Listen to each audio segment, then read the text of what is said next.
اس کہانی کو آخر تک ضرور سنیے گا اور چینل کو ضرور سبسکرائب کیجیے گا۔ رابعہ سرخ دوپٹہ اوڑھے کرسی پر بیٹھی تھی۔ اس کی ساس اسے بیڈ پر بٹھا کر گئی تھی۔ کافی دیر باتیں کرتی رہی اس سے خالد کی۔ وہ بہت نیک ہے، دل کا بہت پیارا ہے، ایسا ہے ویسا ہے۔ وہ سر جھکائے بیٹھی رہی۔ الفاظ اس کے کانوں میں پہنچ ضرور رہے تھے لیکن نشان نہیں چھوڑ رہے تھے۔ باتیں سن ضرور رہی تھی، سجھائی نہیں دے رہی تھی۔ وہ گئی تو وہ کرسی پر آ کر بیٹھ گئی۔ ارمان نہیں رہے تھے تو ارمانوں کی سیج پر بیٹھنا کیسا؟ میک اپ نہ ہونے کے برابر تھا۔ چوڑیاں پہنی تھی، بندے اور ہلکے سے کام والا شلوار سوٹ۔ وہ بامشکل ہی دلہن لگ رہی تھی۔ آج شام اس کا نکاح ہوا تھا۔ 1.5 گھنٹے کے سفر کے بعد وہ گھر آئے تھے۔ یہ رابعہ کی دوسری شادی تھی اور خالد کی بھی۔ رابعہ کی آنکھیں دھندلا گئی۔ پہلی شادی پر اس نے جس چاہ سے ہاتھ پاؤں رنگے تھے، دوسری شادی پر اس کا جی چاہا کہ منہ پر سیاہی تھوپ کر جنگل بیاباں میں نکل جائے۔ وہ مر کر بھی شادی نہیں کرنا چاہتی تھی۔ اس نے ایک بار تیزاب پینے کی کوشش کی اور ایک بار چوہے مار گولیاں کھا لی مگر دونوں ہی بار بچ گئی۔ اس کی پہلی شادی 5 سال پہلے ہوئی تھی۔ 1.5 سال چلی اور بھی چل جاتی اگر۔ اونچا لمبا جوان تھا شوکت، اچھی شکل و صورت کا، لیکن اس کی آنکھوں میں جال تھا، پھندے جیسا جال، ایسا پھندا جس سے اس کا دم گھٹ رہا تھا۔ وقت نکل رہا تھا مگر دم نہیں نکل رہا تھا۔ اس نے اس کا گھونگھٹ اٹھایا اور دیر تک دیکھتا رہا۔ پہلے وہ شرمائی، پھر گھبرائی اور پھر خوفزدہ ہو گئی۔ جیسے بھیڑیے کی آنکھیں اندھیرے میں چمکتی ہے، رابعہ کو اس کی آنکھیں ویسی ہی لگی۔ وہ ٹکٹکی باندھے اسے دیکھ رہا تھا، پتلیوں کو ہلائے بغیر۔ وہ اس کا شوہر تھا یا؟ اس نے ایک ہنکارا بھرا۔ دلہن کا دل جو کسی اور طرح سے دھڑک رہا تھا اب کسی اور طرح سے دھڑکنے لگا۔ اس کے نتھنوں سے دھواں سا نکلا جیسے لڑاکا بھینسا ہو۔ جمال سے دور رہنا، آواز میں درندگی در آئی۔ جمال اس کے دیور کا نام تھا۔ اس نے سر ہلا دیا۔ کوئی چکر وکر تھا تیرا؟ ہوگا ضرور ہوگا۔ کوئی پیچھے آتا تھا؟ کہاں کہاں جاتی تھی؟ اس کا سر تیزی سے نفی میں ہلنے لگا۔ اگلے سوالوں پر وہ ہلتا ہوا سر بھی رک گیا۔ وہ پوچھتا ہی جا رہا تھا۔ پھر اس نے ایک عجیب سا سوال کیا۔ شوہر ہو کر بھی یہ سوال درست نہیں تھا، لیکن یہ کون طے کرتا کہ کیا درست تھا اور کیا غلط؟ رابعہ کا دل ٹوٹ کر سیج پر بکھر گیا۔ وہ سوال کیے جا رہا تھا اور اس کی آنکھوں میں ٹکٹکی باندھے دیکھ رہا تھا، جیسے اس کی آنکھوں میں چور ڈھونڈ رہا ہو۔ پانی؟ اس نے گردن کو سہلاتے ہوئے کہا۔ وہ اٹھی اور اسے پانی دیا۔ پھر اس نے بیڈ سے لٹکتے پیروں کو زمین پر ٹکایا اور آنکھ سے نیچے کی طرف اشارہ کیا۔ وہ عین اس کے پیروں کے نیچے جھک گئی ذرا اور بیڈ کے نیچے اس کی چپل پڑی تھی۔ اپنے لہنگے اور دوپٹے کو سنبھالتی وہ جھکی اور اس کی چپل نکالی۔ وہ اسے اٹھا کر چلا کر اس کا چال چلن دیکھ رہا تھا۔ شوکت کے ہر انداز پر رابعہ کا دل ٹھنڈا پڑتا گیا۔ وہ میٹرک پاس تھی اور صرف 18 سال کی تھی۔ صورت کی بھی پیاری تھی۔ 2 نندیں تھیں اس کی، ایک بڑی شادی شدہ اور دوسری سب سے چھوٹی جو شادی شدہ نند کے پاس ہی رہتی تھی۔ سسر حیات نہیں تھے۔ ایک دیور تھا جمال، ٹھیک سے جوان بھی نہیں ہوا تھا۔ سبزی منڈی میں کام کرتا تھا۔ ساس دمے کی مریضہ تھی۔ گھر سنبھالنے والا کوئی نہیں تھا۔ رابعہ آ گئی، اس نے سنبھال لیا، گھر کو بھی ساس کو بھی۔ جمال بیچارہ تو اس کے پاس بھی نہ پھٹکتا، نہ رابعہ اس سے کوئی واسطہ رکھتی۔ بھابھی وہ ایک آواز لگاتا ایک اور پراٹھا لینے باورچی خانے میں آ رہا تھا۔ شوکت غرایا، باہر دفعہ ہو۔ وہ الٹے پیروں پلٹ گیا۔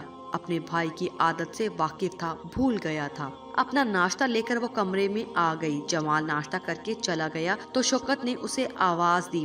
باہر سے تالا لگا کر وہ بھی چلا گیا۔ جمال شام کو فارغ ہوتا اور ادھر ادھر دکانوں پر تھڑوں پر بیٹھا رہتا۔ شوکت دیر سے آتا، کھانا کھاتا اور جب وہ اندر کمرے میں چلی جاتی تو جمال آتا، کھانا لے کر ماں کے کمرے میں چلا جاتا اور سو جاتا۔ چھٹی والے دن جمال بڑی بہن کے ہاں چلا جاتا، پھر رات کو معمول کی طرح آتا۔ رابعہ نے تو ٹھیک سے اس کی شکل بھی نہیں دیکھی تھی۔ چھوٹی نند کبھی کبھی بڑی نند کے ساتھ ہی ماں سے ملنے آ جایا کرتی تھی۔ دونوں تھوڑا سا وقت بھی مشکل سے گزار پاتی۔ ایک بار چھوٹی نند چپکے سے چھت پر چلی گئی تھی۔ چھت کی آخری سیڑھی سے شوکت نے اسے لٹکا دیا۔ بڑی بہن اسے اپنے ساتھ لے گئی، اس دن سے اسی کے پاس تھی۔